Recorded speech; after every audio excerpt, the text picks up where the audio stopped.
bagus sekali sebelum sholat sunat, sebelum berdoa kita sholat sunat 2 rakaat. Yang keenam, keluar dari rumah membaca doa. Saat keluar rumah, bismillahi tawakkaltu ala Allah. Dengan nama Allah aku bertawakal kepada Allah, la haula wa la quwata illa billah. Tiada daya, tiada upaya kecuali hanya dengan Allah. Kalau kita sudah berserah kepada Allah, kita wakilkan kepada Allah, terjadi sesuatu yang tidak diinginkan, kita sabar. Kalau sesuai dengan yang diinginkan, kita syukur. Jadi tolong diperbaiki pemahamannya. Itu teman saya kemarin sebelum berangkat doa, sebelum berangkat sholat, kecelakaan Pak Ustadz.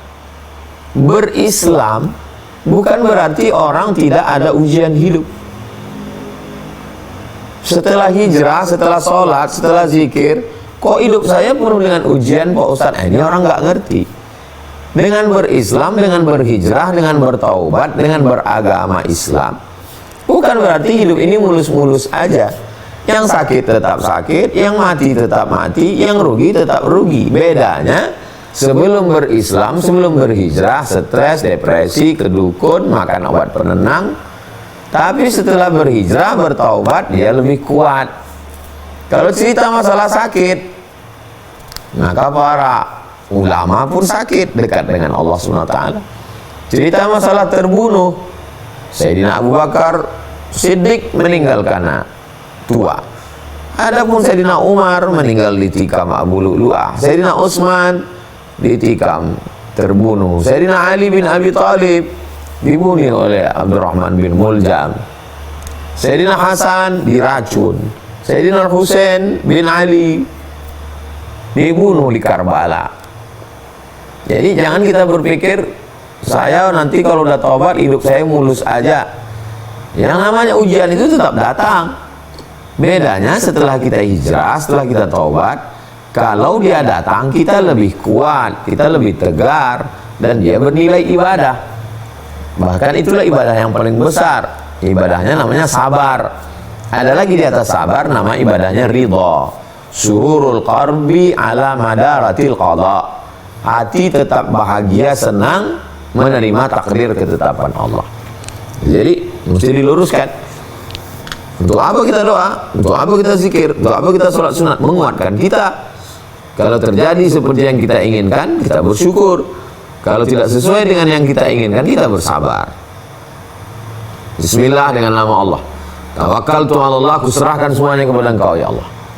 Baik yang kutinggalkan maupun yang akan kuhadapi, kuserahkan pada Engkau. La haula wa la quwata illa billah. Tiada daya, tiada upaya melainkan dengan Engkau. Aku tak punya apa-apa. Kalau berhasil, dia tidak sombong. Kalau gagal, dia tidak putus asa. Itu bedanya orang bertuhan dengan tidak bertuhan. Orang yang tidak bertuhan, kalau berhasil, euforia, bahagianya luar biasa. Tapi kalau gagal, dia stres, depresi, bunuh diri. Galau berkepanjangan, menyalahkan diri. Itu bedanya. Setelah naik ke atas kendaraan, dia besarkan Allah. Muncul cemas, muncul takut, muncul galau, muncul ngeri. Nanti gimana di perjalanan, akan ini, akan itu, pesawat meledak, turbulensi, mobilnya ketabrak, na'udzubillah. Maka besarkan Allah. Allahu Akbar, Allahu Akbar, Allahu Akbar. 3 kali. Allahu Akbar, Allah Maha Besar. Ini banyak masalah besar, Allahu Akbar. Ini nanti yang akan dihadapi ini besar, Allahu Akbar. Allah yang besar, yang lain ini kecil semua. Subhanalladzi sakhkhara lana hadza wa ma kunna lahu muqrinin. Maha suci Allah yang menundukkan hewan kendaraan ini. Karena dulu mereka naik unta, naik kuda. Subhanalladzi sakhkhara lana hadza wa ma kunna lahu muqrinin. Wa inna ila rabbina lamunqalibun. Kita semua akan kembali kepada Allah. Nanti kalau kamu berangkat disambar petir, kena perampok, dibunuh, mati, wa inna ila rabbina lamunqalibun. Kita semuanya akan kembali kepada Allah. Apa yang ditakutkan? Allahumma inna nas'aluka fi safarina hadza. Ya Allah, kami mohon minta kepada Engkau dalam perjalanan kami ini albirra, jadikan ini sebagai amal kebaikan, wa taqwa, Jadikan selama perjalanan ini kami tetap bertakwa takut kepada Allah. Wa minal amali ma tarda. Semua yang kami lakukan ini menjadi amal yang Kau ridai, ya Allah. Allahumma hawin alaina safarana hadha. Ya Allah, ringankan perjalanan kami ini, mudahkan perjalanan kami. Karena zaman dulu bisa kita bayangkan naik unta, naik kuda 8 hari 8 malam dari Makkah ke Madinah, panas terik. Musim dingin, dinginnya minta ampun, anginnya kencang. Musim panas, panas terik. Maka minta dimudahkan. Allahumma hawin alaina safarina hadha watwi anna bu'dah, jarak yang jauh, watwi anna, gulung. Sebagaimana tikar yang terhampar, karpet yang jauh digulung menjadi terasa dekat. Watwi anna bu'dah, yang jauh-jauh ini buat kami merasa dekat. Masalah jauh dan dekat, masalah lama dan sebentar, itu masalah perasaan. Kalau perasaan kita itu dilembutkan Allah, maka semuanya menjadi indah. Allahumma anta sahibu fis safar wal khalifatu fil ahli. Saya yang akan berangkat, yang bersama saya ini Allah. Keluarga yang saya tinggalkan, wal khalifatu fil ahl, yang menggantikan saya di rumah juga Allah. Bukan berarti Allah ada dua, satu bersama saya pergi, satu tinggal. Enggak. Allah yang menjaga saya di saat pergi, Allah juga yang menjaga keluarga yang ditinggalkan. Allahumma anta sahibu fis safar, aku pergi, aku berangkat bersama engkau. Wal khalifatu fil ahl, yang menjaga keluarga aku juga engkau. Qul huwallahu ahad, Allah yang esa tunggal, Allahu samad, meminta hanya kepada Allah subhanahu wa ta'ala. Allahumma inni a'udzubika, ya Allah aku berlindung kepada engkau, min wa'tha'is safar, dari segala perkara, ucapan, tindakan, perkataan yang tidak baik. Wa ka'abatil manzar, semua penglihatan, pemandangan, penglihatan yang tampak, yang terlihat, yang tidak baik. Wa su'il munqalab, jangan sampai berakhir dengan yang jelek, su'ul khatimah. Semua yang tidak baik jauhkan ya Allah. Fil mali, dalam masalah harta, wal ahli, masalah keluarga. Jangan sampai harta hilang, jangan sampai bangkrut, jangan sampai dirampok, jangan sampai ditipu, jangan sampai kena hipnotis. Keluarga, jangan sampai keluarga diganggu orang, jangan sampai selingkuh, jangan sampai buat maksiat, jangan sampai tergoda, jangan sampai. Yang berangkat tenang, yang ditinggalkan pun tenang. Hadis riwayat Muslim. Lalu kemudian di dalam perjalanan itu, yang ke-7, di dalam perjalanan itu senantiasa berzikir. Alladzina yadhkuruna Allah, orang-orang yang berzikir mengingat Allah qiyaman, tegak, wa qu'udan, duduk, wa ala junubihim, berbaring. Berbaring di kursi berzikir dengan Allah, duduk berzikir dengan Allah. Maka kadang kita lihat orang yang musafir bawa tasbih atau tasbih digital. Banyak sekali zikir-zikir, zikir apa saja Pak Ustaz. Di antara zikir yang banyak itu, pilih menjadi 3. Kata guru saya dulu, mengajarkan kepada saya, Syekh Umar Al-Ma'ruf Ali, Allah yarhamu, 3. Yang pertama, istighfar. Astaghfirullahaladzim, astaghfirullahaladzim, astaghfirullahaladzim, astaghfirullah. Kalau kebetulan bawa tasbih yang putaran 100. Astaghfirullahaladzim, astaghfirullahaladzim, astaghfirullahaladzim. Man lazama al-istighfar, siapa yang perbanyak istighfar, ja'alallahu lahu min kulli dhiqin makhraja, segala kesempitannya dilapangkan Allah. Wa min kulli hammin faraja, segala kesusahan hatinya dimudahkan Allah. Wa razaqahu min haitsu la yahtasib, dikasih rezeki dari jalan yang tak disangka-sangka. Astaghfirullahaladzim, astaghfirullah. Kalau memang masanya ngobrol dengan teman, ya ngobrol. Gimana kita nanti? Tapi kan nggak ngobrol terus. Waktu berhenti dia astaghfirullahaladzim, astaghfirullahaladzim, astaghfirullahaladzim. Selesai istighfar 100, salawat. Allahumma sholli ala sayyidina Muhammad wa ala ali sayyidina Muhammad. Allahumma sholli ala sayyidina Muhammad wa ala ali sayyidina Muhammad. Allahumma sholli ala sayyidina Muhammad wa ala ali sayyidina Muhammad. Man shalla alayya salatan, siapa yang bersalawat kepadaku 1 kali, sallallahu alaihi biha 10, Allah balas 10 kebaikan. Wa hutat anhu 10 sayyi'at, ditutupi Allah 10 kesalahan. Wa rufi'an lahu 10 darajat, diangkat Allah 10 derajat tingkatan kemuliaan. Allahumma sholli ala sayyidina Muhammad wa ala ali sayyidina Muhammad. Ngobrol, gimana kabarnya Syahdu? Alhamdulillah sehat. Gimana anak-anak? Alhamdulillah. Pas berhenti lanjut lagi. Allahumma sholli ala sayyidina sayyidina Muhammad wa ala ali sayyidina Muhammad. Yang ketiga, afdhalul dzikri, zikir yang paling afdal la ilaha illallah. Untuk menguatkan hati kita. La ilaha illallah, la ilaha illallah, la ilaha illallah, la ilaha illallah, la ilaha illallah. Zikir sir dalam hati. Bersuara la ilaha illallah. Dua-duanya baik. Wazkur rabbaka fi nafsika, sebutlah Allah dalam dirimu. La ilaha illallah. Baik, tidak salah. Jangan putus zikir. Mathalul ladzi yadhkur rabbahu wal ladzi la yadhkur rabbahu kamathalil hayy wal mayyit. Perumpamaan orang yang berzikir dengan orang yang tidak berzikir seperti orang hidup dan orang mati. Orang yang berzikir hidup, orang yang tidak berzikir mati. Selama dalam perjalanan kita berzikir hidup, selama dalam perjalanan tidak berzikir mati. Saya baca Quran Pak Ustaz, saat di pesawat baca Quran, ada Quran digital, baca Quran juga zikir. Saya subhanallah walhamdulillah wala ilah, itu zikir juga. Jadi ini adalah zikir semua. Yang ke 8, amar ma'ruf nahi munkar. Amar ma'ruf nahi munkar. Nabi SAW dalam perjalanan dikejar-kejar musuh, masih sempat mengislamkan orang. Sholat isya 70 orang ikut sholat isya waktu perjalanan musafir dari Makkah ke Madinah. Padahal dikejar musuh, kepalanya mau dipancung, nyawa jadi taruhan, masih sempat mengislamkan orang 70 ikut sholat isya lewati suatu kampung. Jadi dalam perjalanan itu ketemu dengan orang, sempatkan amar ma'ruf nahi munkar. Bapak udah sholat, kebetulan saya mau ini. Dari mana? Saya dari Medan. Masya Allah, di mana? Di sini. Oh, sekolahnya di sini. Iya. Ada salam, ada kalam. Sekarang orang takut ngobrol, takut kena hipnotis. Takut ngobrol, takut korban penipuan. Takut ngobrol, takut. Kita kan bisa lihat ini orang baik. Jangan hanya khawatir lalu kemudian kita menutup diri. Berapa banyak? Itulah sesungguhnya yang dakwah itu. Kalian tablik kabar di tanah lapang ini, di masjid yang ramai itu bukan dakwah, itu taklim. Orang beriman, orang Islam udah datang, dia datang ke masjid, sholat, habis itu Ustaz Somad ceramah, itu taklim, ngajar orang ilmu. Yang sebenar-benar dakwah itu ya itu di perjalanan itu.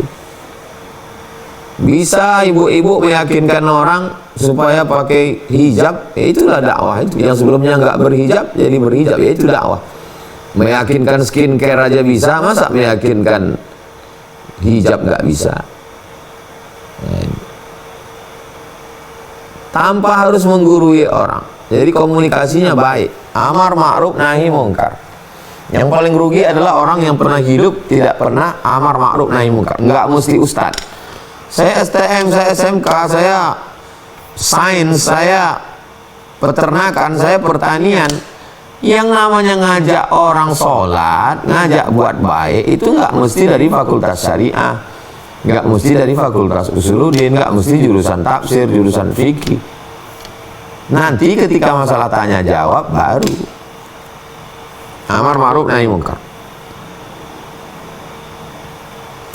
Kemudian yang berikutnya adalah yang ke-9, jangan sampai tinggal sholat. Nah, ini jangan sampai meninggalkan sholat. Sholat dalam keadaan safar atau musafir.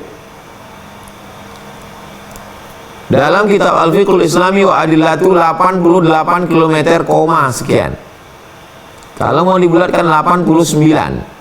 Kalau payah ingat 89, bulatkan jadi 90. Nanti kalau ada ustadz yang ceramah 82, 83, 85, 87, Ustaz Somad pakai 88, sekian, bulatkan 89, buatkan 90. Wali Songo, siji loro telu papat lima enam pitu wolu songo 90. Berapa jarak boleh qashar sholat? 90.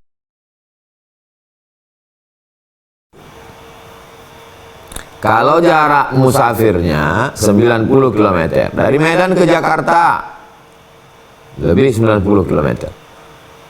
Tapi naik pesawat Pak Ustaz, walaupun naik private jet, walaupun naik burak, yang penting bukan naik apanya, naik motor, naik sepeda, naik onta, yang penting ada safar. Selama ada musafir, safar jaraknya 89,89 km, maka dia sudah boleh qashar salat.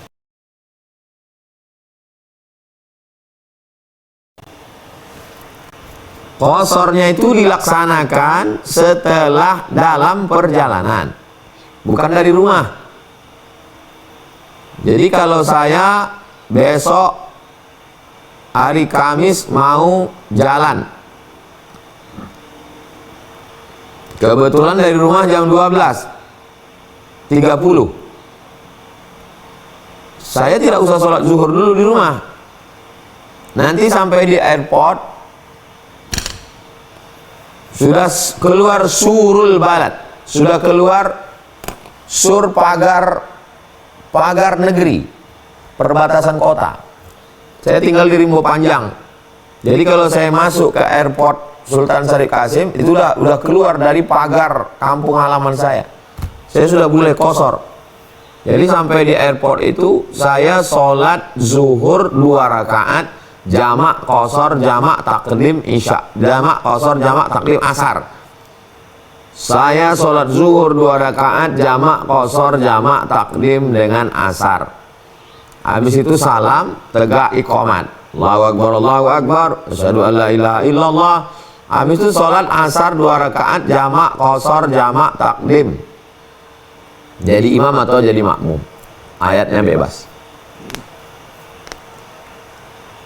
Kalau mau berangkat, rumahnya di Pekanbaru, airportnya di Pekanbaru, keluar dari rumah sampai ke airport pun dia tidak dianggap sudah keluar batas kota. Naik pesawat mau menuju Makassar, diprediksi sampai Makassar nanti sudah azan maghrib, karena waktu Indonesia bagian timur cepat. Maka dia sholat di airport atau di rumah, sholat zuhurnya 4 rakaat, sholat asarnya 4 rakaat. Tidak qashar, jamak saja. Kenapa tidak qashar? Karena belum masuk safar, belum musafir. Musafir itu yang menyebabkan bolehnya 4 jadi 2. Sebelum musafir maka tetap 4. Di rumah sholat zuhur 4 rakaat, habis itu asar 4 rakaat. Saya sholat zuhur jamak dengan asar, jamak takdim 4 rakaat. Habis itu salam, qomat, sholat asar lagi 4 rakaat. Saya sholat asar 4 rakaat, jamak dengan asar, jamak dengan zuhur, jamak takdim. Tidak qashar. Kenapa tidak qashar? Karena belum musafir, belum safar. Kalau sholat asarnya ditarik ke zuhur, jamak takdim. Kalau sholat zuhurnya ditarik ke asar, jamak takhir. Kalau sholat maghribnya ditarik ke isya, jamak takhir. Kalau sholat isyaknya ditarik ke maghrib, jamak takdim. Jamak qashar, jamak takdim. Sampai di pesawat, lalu kemudian sholat di pesawat. Orang yang sholat di pesawat, apakah di pesawat itu ada debu? Bagaimana kita mengetahui di suatu tempat itu ada debu? Oh, mudah saja. Ini debu. Debu. Lalu kita pukulkan, tepukkan, hembuskan. Kalau debunya kelihatan. Bagaimana di pesawat nggak ada debu? Jadi dalam hadis dijelaskan untuk mengetahui satu tempat itu ada debu, kain penutup onta. Tidak mungkin orang naik ke onta langsung. Di atas badan onta itu ada kain penutup, pelana dari kain. Kalau dipukul, naik debunya ke atas, itu bisa untuk tayamum. Kalau ada cahaya matahari, waktu kita pukul, naik debunya ke atas. Nanti waktu panas-panas pagi jam 9, coba pukul kursi di rumah itu, apalagi kursinya kursi kain, naik debunya, itu bisa untuk tayamum. Pukulkan, hembus.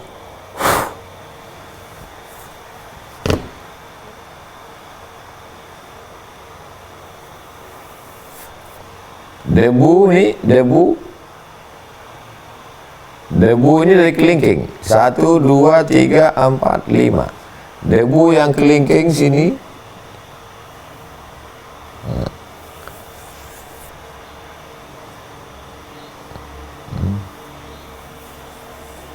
Sekali usap. Jadi bukan debu itu digini-gini kan. Ini pukul, hembus. Debu ni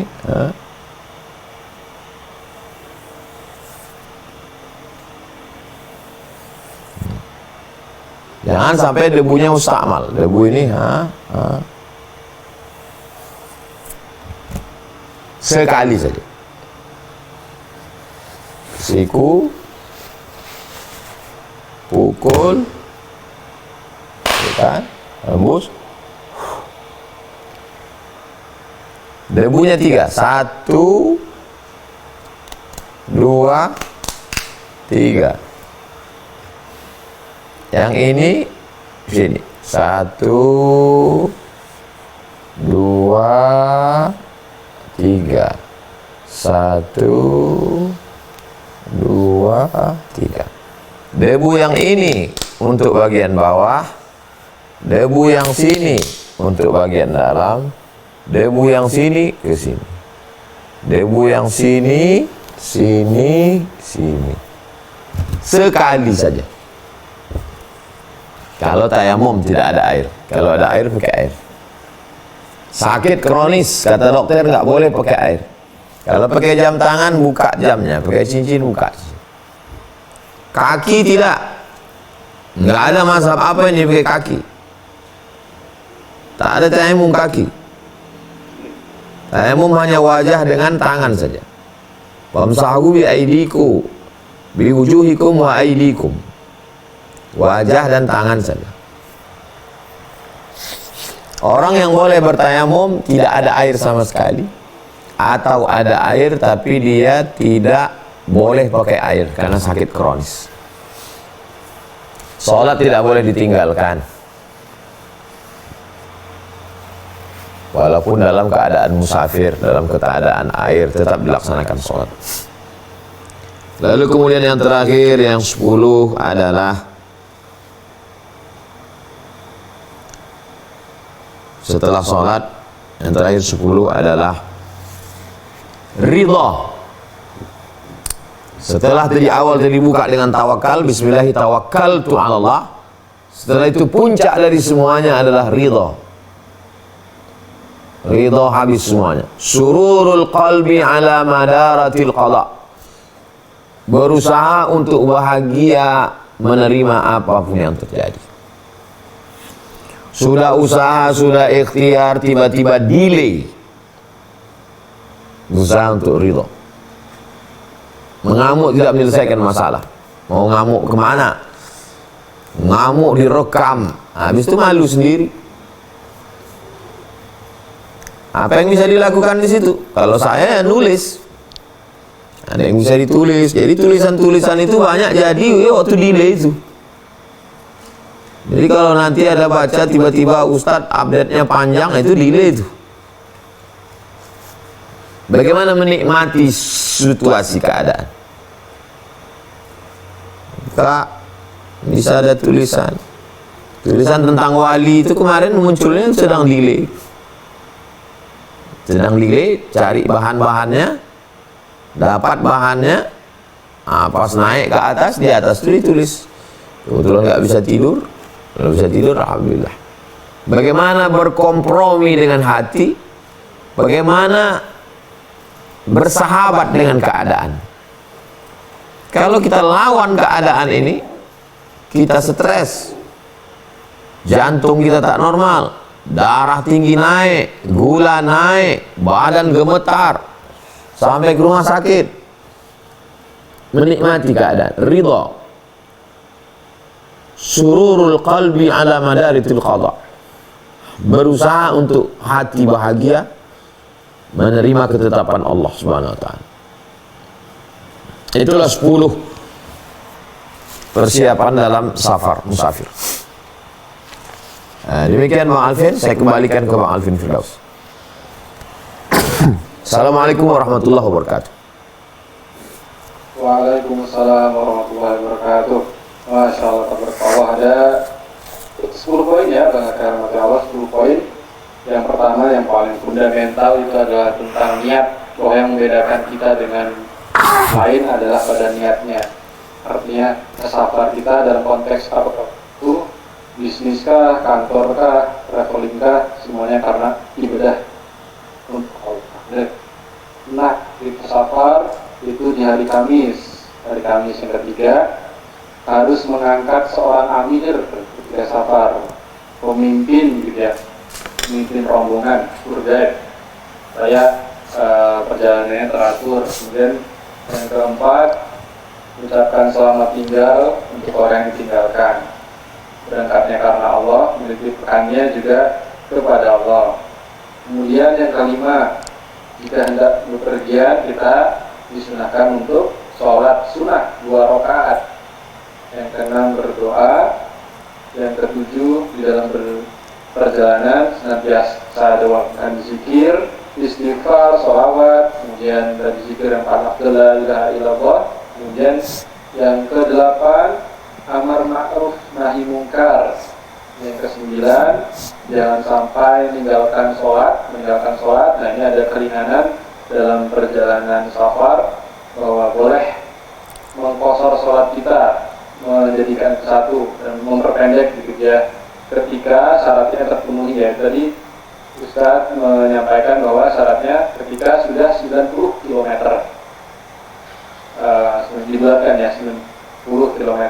Dan yang terakhir adalah hari itu, insya Allah. Benar, maka itu mencatat juga ya, saya juga mencatat nih, saya di layar sebelah.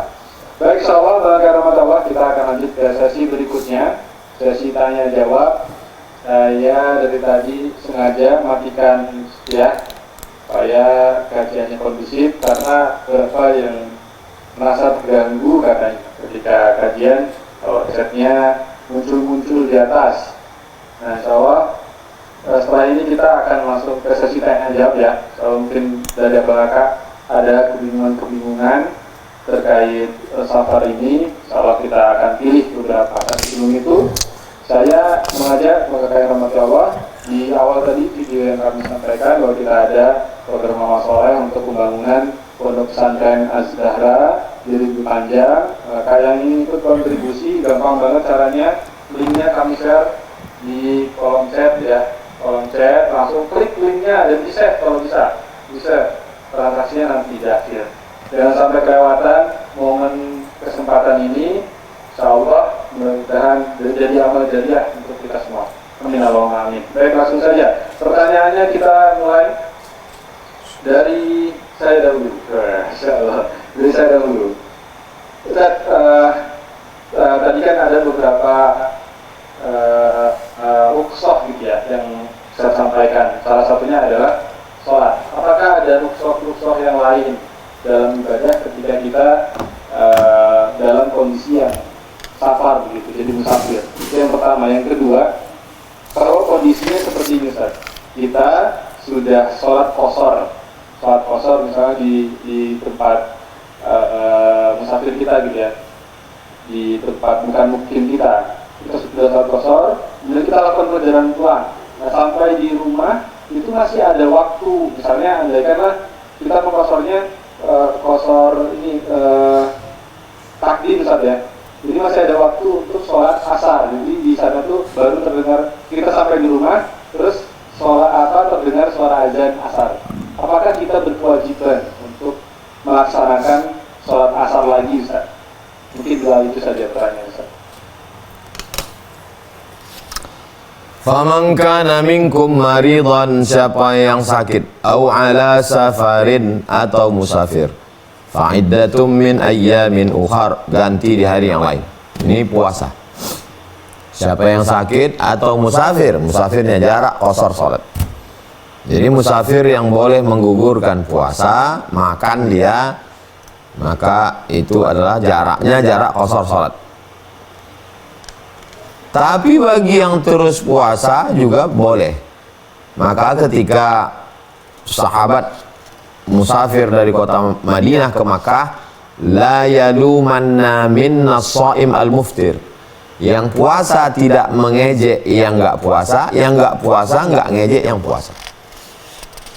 Walaupun Nabi ada mengatakan laisa minal birri asyamu fis safar.